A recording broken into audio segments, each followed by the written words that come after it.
तो बच्चों फिर से नेक्स्ट क्लास में आपका स्वागत है। और आज डे 6 है और आज का दिन ही चैप्टर आपका समाप्त होने वाला है। इसका अलविदा कहेंगे। हालांकि इसका एक क्लास और आएगा, ऑब्जेक्टिव सब्जेक्टिव जो भी होता है न्यूमेरिकल, उसका पूरा निचोड़ के साथ, ताकि आपका एक भी डॉट इस चैप्टर में ना छूटे।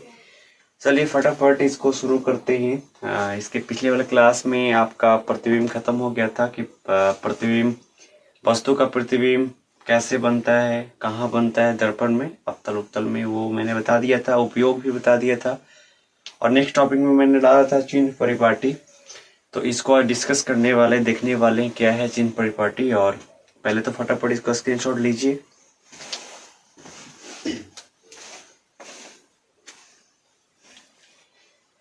हाँ, मुझे उम्मीद है कि आप लोग स्क्रीनशॉट ले लिए होंगे। और फटाफट इसको देखते हैं कि चिन्ह परिपाटी का मतलब होता है, चिन्ह का मतलब पहचान। ठीक है, चिन्ह का मतलब पहचान। तो किस चीज का पहचान, तो आइए जानते हैं। चिन्ह परिपाटी में, चिन्ह परिपाटी, चिन्ह का मतलब पहचान होता है, संकेत होता है।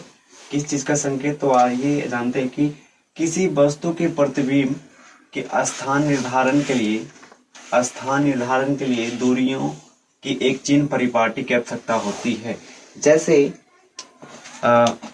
जो वस्तु बनता है वो वस्तु की स्थिति पर तो डिपेंड करता है, परंतु उसका चिन्ह परिपाटी पर डिपेंड भी करता है कि दर्पण से वस्तु ऋणात्मक के दिशा में रखी हुई है या फिर धनात्मक के दिशा में। ठीक है, ये सब तमाम चीज जानेंगे। उसका प्रतिबिंब सिर्फ और सिर्फ वस्तु पर निर्भर नहीं करता है, स्थिति पर निर्भर नहीं करता, उसकी दूरियों पर भी निर्भर करता है। समझ में रहा है, दूरियों पर निर्भर करता है। तो एक दूरी का परिपाटी होता है जिसको बोलते हैं निर्देशांक चिन्ह परिपाटी। चिन्ह परिपाटी क्या है, तो किसी वस्तु के प्रतिबिंब के स्थान निर्धारण के लिए जो उपयोग में लाते हैं उसे चिन्ह परिपाटी कहते हैं। उसी चिन्ह परिपाटी में एक बहुत प्रचलित परिपाटी जिसका नाम है निर्देशांक चिन्ह परिपाटी। समझ में रहा ना। तो चिन्ह परिपाटी क्या है, तो किसी वस्तु के प्रतिबिंब के स्थान निर्धारण, किसका प्रतिबिंब के, किसका स्थान निर्धारण, यानी स्थान निर्धारण के लिए दूरियों की एक चिन्ह परिपाटी होता है। किसकी, दूरियों की, किसकी चिन्ह परिपाटी होती है, दूरियों की एक चिन्ह परिपाटी की आवश्यकता होती है। ऐसे ही एक उपयुक्त परिपाटी है जिन्हें क्या बोलते हैं, निर्देशांक चिन्ह परिपाटी। निर्देशांक का मतलब संकेत करना, निर्देशित करना कि हाँ चलो यहाँ पे है, ध्रुव से इतना दूर पे है। ये क्या करता है, निर्देशित करता है कि मतलब ऐसे है। जैसे यहाँ पे एक मतलब डायग्राम बनाया हुआ है इस तरह से कि ये जो है देखिएगा, एक क्या है, ये दर्पण है, दर्पण का ये दर्पण है, और दर्पण का ये क्या है, ध्रुव है। ये क्या है, ध्रुव। आप देखिएगा दर्पण के ध्रुव है यहाँ पे, और ध्रुव के कौन सा साइड है, ये किधर है। यानी कहने का मतलब आपतित प्रकाश की किरण, ये कौन सा हो रहा है, आपतित यानी कहाँ रहा है, आ रहा है। प्रकाश की किरण क्या आ रही है, आ रही है। तो प्रकाश की किरण कहाँ पड़ रही है, यहाँ पे पड़ रही है, आ रही है ना। तो क्या लिखा, आपतित प्रकाश की किरण। ठीक है, उसके बाद देखिएगा मूल बिंदु से बाईं की ओर, हम यहाँ पे क्या है, मैं यहाँ पे फिक्स यहाँ पे खड़ा है, तो मेरा बायां दायां किधर है, दायां इधर बायां इधर है ना, मेरा दायां इधर बायां इधर। तो मूल बिंदु से इधर दाएं की ओर जाने पे आपका मान ऋणात्मक होता है, यानी आपका दूरी क्या होता है, ऋणात्मक, यानी माइनस में जाता है। किधर जाता है, माइनस में।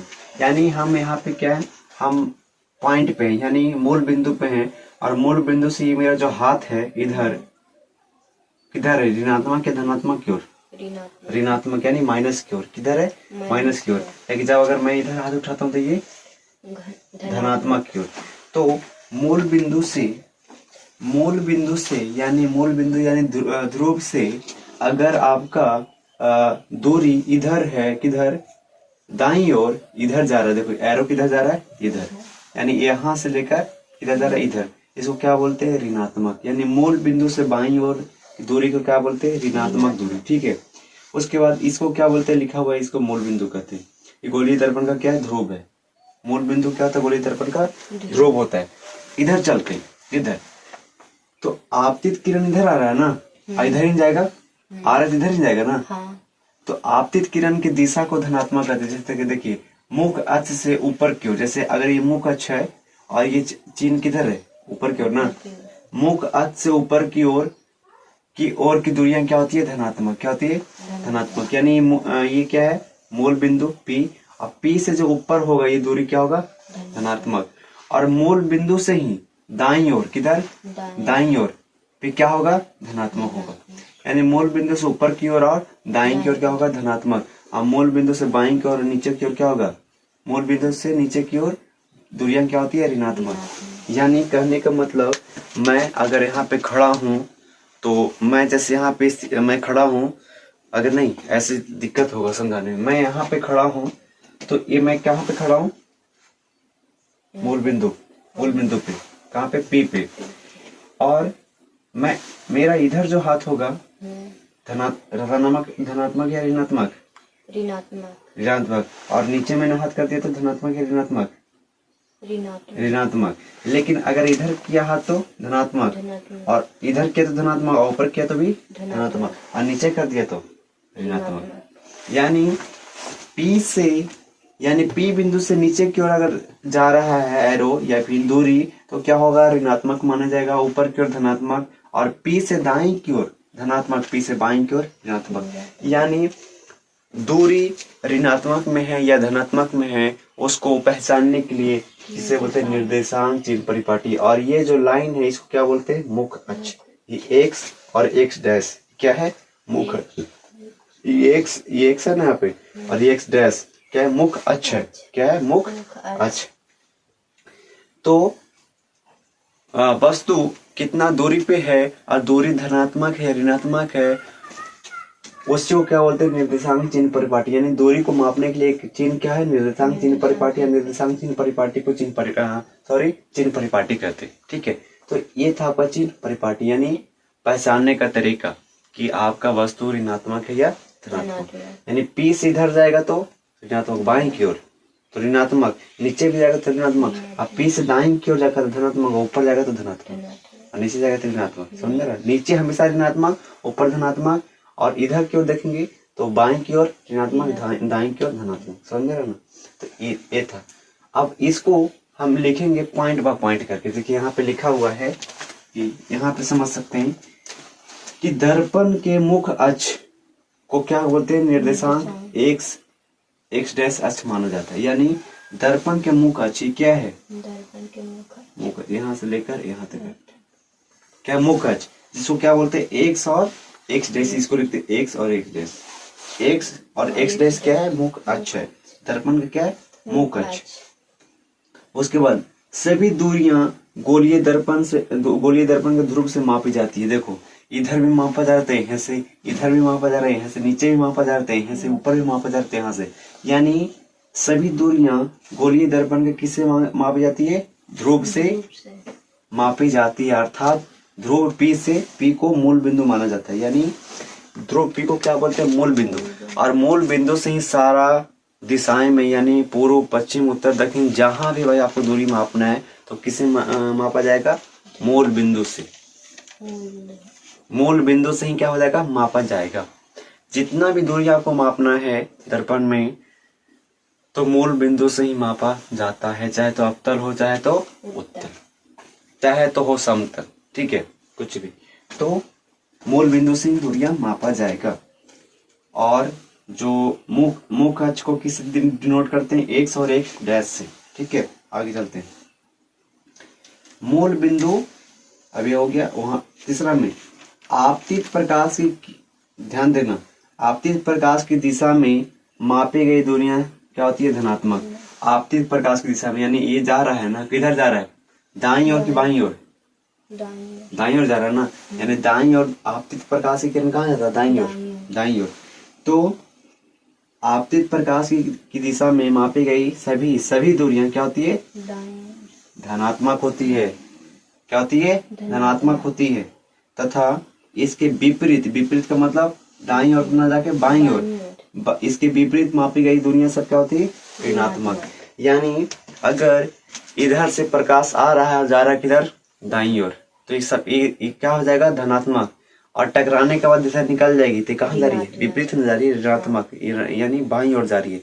क्या हो जाएगा, ऋणात्मक। यानी आपतित प्रकाश की दिशा में मापी गई सभी दूरियां धनात्मक होती है। आप परावर्तित प्रकाश की किरण जो होती है वो दिशा में तय की गई दूरियां क्या होती है, ऋणात्मक होती है। ठीक है, आगे चलते। तो आपका फोर्थ में है कि दर्पण के अक्ष एक्स और एक्स जिसको बोलते हैं मुख्य अक्ष के लंबवत मापी गई, लंबवत का मतलब ये ऊपर नीचे, लंबवत मापी गई दूरियां क्या होती है, धनात्मक। क्या गई है, धनात्मक। दर्पण के अक्ष यानी एक्स और एक्स के लंबवत मापी गई दूरियां क्या होती है, धनात्मक। तब होती है जब वे अक्ष के ऊपर की ओर, ये अक्ष है, क्या है, अक्ष, इसी को बोलते हैं मुख्य अक्ष। ये ऊपर की ओर, ऊपर की ओर क्या, धनात्मक।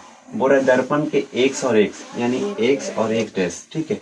दर्पण के अक्ष एक्स और एक्स डैश के लंबवत मापी गई दूरियां धनात्मक तब होती है जब वे ऊपर की ओर होती है, क्या होती है, ऊपर की ओर। तथा जब वे अक्ष के नीचे होती है तब ऋणात्मक। तब जब वे अक्ष के नीचे होती है तब ऋणात्मक होती है। ये था 4 पॉइंट आपका चिन्ह परिपाटी में। आपका क्या था, 4 पॉइंट चिन्ह परिपाटी में ये था, ठीक है। ये याद रखिएगा, आपका एग्जाम में पूछा जाता है। आगे चलते, अब चलते हैं यहाँ पे स्टार मार्क एक पॉइंट लिखा हुआ है कि अवतल दर्पण की वक्रता त्रिज्या यानी r तथा फोकस दूरी f क्या होती है, ऋणात्मक। r और f क्या होती है, ऋणात्मक। अवतल दर्पण की वक्रता त्रिज्या r तथा फोकस दूरी क्या होती है, r ऋणात्मक होती है। फोकस दूरी को किससे लिखते हैं, फोकस दूरी को किससे लिखते हैं, छोटका f से, और वक्रता त्रिज्या को बड़ा R से, और ये दोनों क्या होती है, ऋणात्मक। उसके बाद सेकंड में यहाँ पे उत्तल दर्पण की वक्रता त्रिज्या यानी R और फोकस दूरी छोटका f क्या होती है, धनात्मक। यानी अवतल में ऋणात्मक और उत्तल में धनात्मक। आगे चलते, तो आपका नेक्स्ट टॉपिक है दर्पण सूत्र। दर्पण सूत्र क्या होता है इसको जानते हैं। तो ध्रुव P से हम जानते हैं कि सारा का सारा जितने भी दूरियां हैं सब कैसे मापी जाती है, ध्रुव P से, ठीक है। तो ध्रुव P से वस्तु O की दूरी यानी PO बोलते हैं जिसको, ध्रुव P से वस्तु O की दूरी PO को वस्तु दूरी कहते हैं। PO को क्या बोलते हैं, वस्तु दूरी। P क्या हो गया, ध्रुव हो गया, O क्या होगा, वस्तु दूरी, यानी PO क्या होता है, वस्तु की दूरी या बीम की दूरी कहते हैं। वस्तु यानी बीम, प्रतिबिंब का मतलब बीम का जो छवि बन रहा है उसको प्रतिबिंब बोलते हैं। अब बीम जो वस्तु में ओरिजिनल वस्तु है, जैसे मैं क्या हो गया, बीम। अब मैं अगर दर्पण में देख रहा हूँ मेरा प्रतिबिंब बन रहा है, क्या हो गया, प्रतिबिंब, समझ रहे ना। तो बीम यानी वस्तु, तो वस्तु दूरी या फिर बीम दूरी किसे बोलते हैं, ध्रुव P से वस्तु की दूरी को क्या बोलते हैं, वस्तु दूरी या फिर बीम दूरी। और इसे लिखा कैसे जाता है, तो संकेत U से, और इसे संकेत U से लिखा जाता है।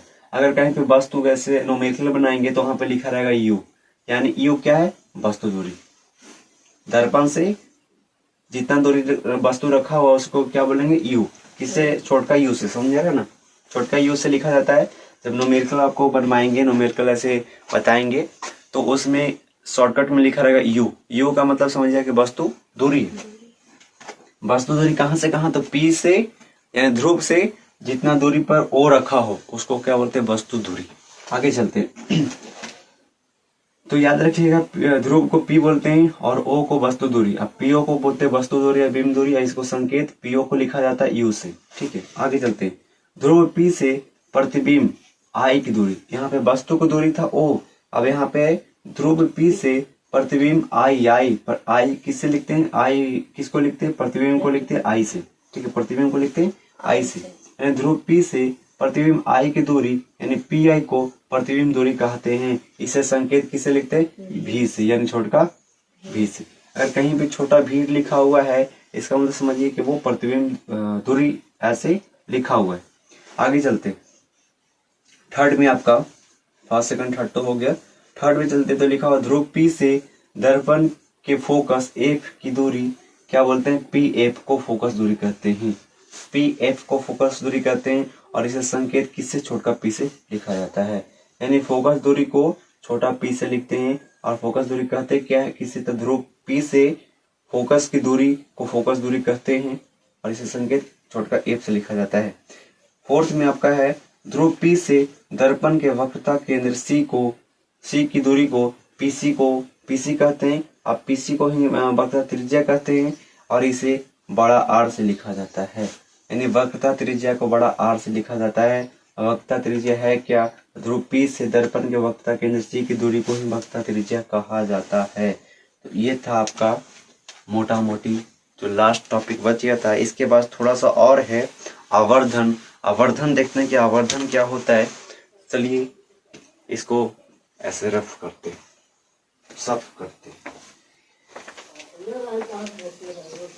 तो डियर स्टूडेंट, ये आपका चैप्टर का लास्ट टॉपिक रहने वाला है, दर्पण सूत्र आवर्धन।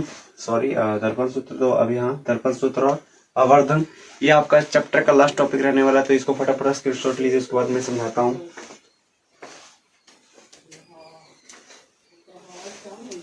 चलिए अब देखते हैं कि ये जो है ये फिगर पड़ा हुआ है अवतल दर्पण और उत्तल दर्पण का। यहाँ से जो कि मैंने बताया था कि दर्पण सूत्र क्या है। दर्पण सूत्र जो बताया था ना कि P से F की दूरी को क्या बोलते हैं, P से I की दूरी, P और I की दूरी को PI को क्या बोलते हैं। तो PI देखो क्या है, F, ठीक है। PI ये क्या है, V यानी प्रतिबिंब दूरी। P और P से ये I क्या है, I किसको बोले थे, I मतलब प्रतिबिंब की दूरी, I मतलब प्रतिबिंब दूरी। और ये O क्या है, वस्तु दूरी। O क्या है, वस्तु दूरी। यानी P से लेकर O तक क्या है, वस्तु दूरी, जिसको लिखते हैं कुछ से U से। देखो यहाँ से संकेत क्या हुआ है ना, ये वाला। यानी P से O की दूरी यानी PO को लिखते वस्तु दूरी कहते हैं, जिसको लिखते हैं U से, लिखते हैं छोटका U से। P से I की दूरी यानी प्रतिबिंब दूरी कहते हैं, जिसको बोलते हैं लिखते हैं U से, V से। और देखो यहाँ से उसके बाद कहाँ पे है, किधर गया, हाँ, P से लेकर C के दूरी को क्या बोलते हैं, R किससे लिखे थे, त्रिज्या, R यानी त्रिज्या, ठीक है, ये था। उसके बाद ये फोकस दूरी यानी ये थोड़ा सा ज्यादा हो गया, 1 मिनट, ये होना चाहिए था आपका यहाँ पे फोकस दूरी, यहाँ पे P से लेकर F की दूरी को क्या बोलते हैं, फोकस दूरी, ठीक है। उसके बाद ये हो गया अवतल में। उत्तल में चलते हैं। P से O किसका यानी वस्तु दूरी, O क्या है, वस्तु दूरी, यानी O क्या है, वस्तु। P से O यानी PO वस्तु दूरी किसे लिखते हैं, इसमें भी U से लिखते हैं, ठीक है। उसके बाद P से I मतलब प्रतिबिंब दूरी, ये क्या है, प्रतिबिंब दूरी। यहाँ पे क्या बन रहा है, प्रतिबिंब बन रहा है। तो P से O की दूरी का क्या बोलते हैं, प्रतिबिंब दूरी, जिसको लिखते हैं V से लिखते हैं। P से F, इसमें था P से F, इसको बोलते हैं फोकस दूरी, तो यहाँ से फोकस दूरी। P से लेकर C, ये क्या है, C क्या है, वक्रता केंद्र, यानी P से वक्रता केंद्र को क्या बोलते हैं, ये क्या हो गया, क्या इसको क्या बोलते हैं, R, क्या है, R यानी त्रिज्या। ये एक प्रकार का क्या है, P और P से C की दूरी को क्या बोलते हैं, त्रिज्या, वक्रता त्रिज्या, समझ में आ रहा है। तो ये था। उसके बाद चलते दर्पण सूत्र। दर्पण सूत्र क्या होता है, तो दर्पण सूत्र देखेंगे क्या होता है कि गोलीय दर्पण के लिए खाली हमेशा किसके लिए, गोलीय दर्पण के लिए, चाहे तो अवतल हो चाहे तो उत्तल, गोलीय दर्पण के लिए वस्तु दूरी U, वस्तु दूरी कौन है, यहाँ से लेकर यहाँ तक, ये क्या है, U, यहाँ से लेकर यहाँ तक U, वस्तु दूरी U। प्रतिबिंब दूरी V, प्रतिबिंब दूरी कौन है, यहाँ से यहाँ और यहाँ से यहाँ, प्रतिबिंब दूरी V। और फोकस दूरी A, फोकस दूरी यहाँ से लेकर फोकस तक और यहाँ से लेकर फोकस तक। यानी गोलीय दर्पण के लिए वस्तु दूरी, प्रतिबिंब दूरी और फोकस दूरी के बीच के संबंध को एक सूत्र से बताया जाता है, जिसे दर्पण सूत्र कहते हैं। पूछा कि दर्पण सूत्र क्या है, तो बोले गोलीय दर्पण में वस्तु दूरी यानी U, प्रतिबिंब दूरी यानी V और फोकस दूरी I mean F के संबंध को, तीनों को मर्ज कर देंगे एक साथ, उसी को बोलते हैं दर्पण सूत्र, जिसको 1/V + 1/U बराबर 1/F लिखते हैं। 1/V + 1/U बराबर 1/F, ठीक है। और एक और होता है, इसको और कर देंगे 1/a बराबर 2/r हो जाएगा। ठीक है, ऐसे वो आगे आपका न्यूमेरिकल में बताएंगे। ठीक है, हालांकि ये बता चुके क्या होता है, समझ में रहना। यानी त्रिज्या के आधी क्या होता है, फोकस होता है। ठीक है, आगे चलते, आगे है आवर्धन। आवर्धन का मतलब क्या होता है कि प्रतिबिंब की ऊंचाई और वस्तु की ऊंचाई के अनुपात को क्या बोलते हैं, आवर्धन।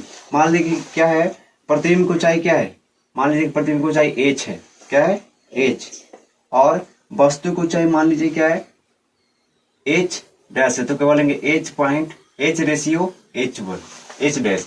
ये अनुपात, क्या है अनुपात, यानी प्रतिबिंब की ऊंचाई और वस्तु की ऊंचाई के अनुपात को आवर्धन कहते हैं।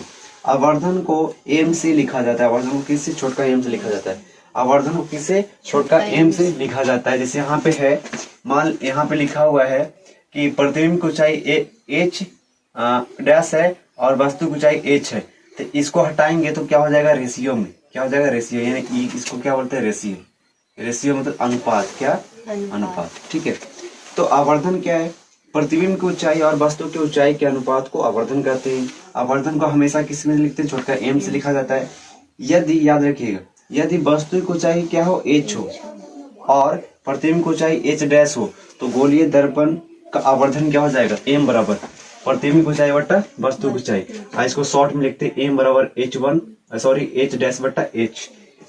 h डैश क्या है, प्रतिबिंब की ऊंचाई, और h क्या है, वस्तु की ऊंचाई। ठीक है, और यही दोनों रेशियो क्या बोलते हैं, इसी दोनों रेशियो क्या बोलते हैं, आवर्धन कहते हैं।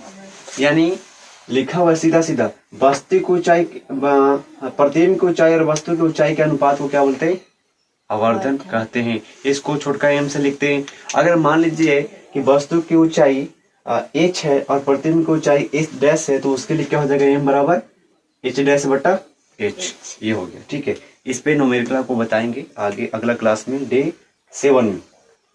उसके बाद एक और पॉइंट है कि प्राय मतलब हमेशा वस्तु की ऊंचाई को धनात्मक माना जाता है। प्राय जो होता है दर्पण में, प्राय वस्तु को ऊंचाई को धनात्मक माना जाता है। क्यों, क्योंकि वस्तु हमेशा दर्पण के मुख अक्ष क्या होती है, ऊपर, क्या होती है, ऊपर। यहाँ पे बताया था फिगर में, ऊपर जब भी रहे तो क्या होता है, धनात्मक। वस्तु के हमेशा ऊपर रखते हैं ना, यहाँ पे ऐसे मुख है तो ऊपर रखते हैं, तब इसका प्रतिबिंब नीचे बनता है। और जब ऊपर रखा हुआ है तो प्रतिबिंब कहाँ बनेगा, नीचे। ठीक है, समझे, नीचे ऊपर भी बन सकता है, कंडीशन है। आगे चलते हैं कि प्राय वस्तु की ऊंचाई को धनात्मक माना जाता है क्योंकि वस्तु हमेशा दर्पण के मुख के ऊपर रखा जाता है। उसके बाद आभासी प्रतिबिंब की ऊंचाई को धनात्मक मान लेते हैं, यानी आभासी प्रतिबिंब की ऊंचाई को क्या मान लेते हैं, धनात्मक, और वास्तविक प्रतिबिंब की ऊंचाई को ऋणात्मक। वास्तविक प्रतिबिंब की ऊंचाई को क्या मानते हैं, ऋणात्मक, और आभासी प्रतिबिंब की ऊंचाई को धनात्मक मान लेते हैं। आगे चलते हैं, तो एक और टॉपिक रह गया यहाँ पे, इसी में आवर्धन m के मान ऋणात्मक है। इसका अर्थ क्या हुआ, आवर्धन m का मान क्या है, ऋणात्मक, यानी माइनस में। इसका मतलब हुआ कि जो वस्तु है, वस्तु का प्रतिबिंब वस्तु की अपेक्षा उल्टा बन रहा है। ऋणात्मक मतलब जो वस्तु अगर ऐसे है तो उसका प्रतिबिंब कैसे बनेगा, नीचे की ओर। तो इसका मतलब है कि आवर्धन क्या है, माइनस में, उसका क्या है, माइनस में। देखिए यहाँ पे लिखा हुआ है, आवर्धन m के मान में ऋणात्मक माइनस m लिखा हुआ है। माइनस m का मतलब ऋणात्मक m, ऋणात्मक आवर्धन। तो माइनस m लिखा हुआ, इसका अर्थ है कि प्रतिबिंब वस्तु के सापेक्ष का मतलब उल्टा बन रहा है, यानी वस्तु जो सीधा है उसके अपोजिट बन रहा है, क्या, प्रतिबिंब। यानी माइनस m लिखा हुआ तो इसका मतलब वस्तु सीधा है लेकिन प्रतिबिंब उसका उल्टा बन रहा है। अब उल्टा किस में बनता है, वास्तविक में कि आभासी में, वास्तविक में उल्टा बन रहा है, अर्थात प्रतिबिंब क्या है, वास्तविक है, क्या है, वास्तविक। और m अगर धनात्मक है, प्लस m है, क्या है, प्लस m है, इसका मतलब कि प्रतिबिंब आभासी बन रहा है। आभासी मतलब सीधा, काल्पनिक मतलब वही होता है सीधा, आभासी या फिर काल्पनिक मतलब सीधा। तो ये था आपका लास्ट टॉपिक, आवर्धन। आपका चैप्टर होता है द एंड। इसके बाद करने वाले हैं न्यूमेरिकल क्वेश्चन आंसर, क्योंकि ये क्लास बहुत जरूरी है, क्योंकि आपने जितना पढ़ा है उसका सारा का सारा निचोड़ पता चलेगा कि आपको कितना क्वेश्चन बनता है, कितना ये बनता है, न्यूमेरिकल बनता है, ऑब्जेक्टिव सब्जेक्टिव जो भी कहते हैं वो बनता है या नहीं बनता है। तो कल का क्लास में हम पूरे तरीके से कंप्लीट करने वाले, ताकि ये आपका तो टॉपिक कंप्लीट हो गया, आपका चैप्टर समाप्त हो गया, बट क्वेश्चन आंसर के साथ कल समाप्त होगा। तो कल क्लास में जुड़ना ना भूले और देखना ना भूले। उम्मीद है कि आपको ये क्लास अच्छा लगा होगा। तो एक लाइक तो बनता है, और नए तो चैनल को सब्सक्राइब कर लेना तो बनता है, बेल आइकन को भी दबा लेना बनता है, क्योंकि यहाँ पे लिखा हुआ वायरल ब्रो क्लासेस अपना चैनल है। यहाँ पे 10th का पूरा तैयारी किया जाएगा और 12th का भी साथ साथ। अभी 12th का तो शुरू नहीं हुआ है, पर 12th का भी होगा, जल्द ही आएगा। तो आप लोग ये कर लो, सब्सक्राइब कर लो, मार दो भाई, और रहे हो तो भी दोस्तों के साथ शेयर करो। उम्मीद है कि अच्छा लगा होगा। मिलते हैं नेक्स्ट क्लास में, तब तक के लिए आज के लिए जय हिंद।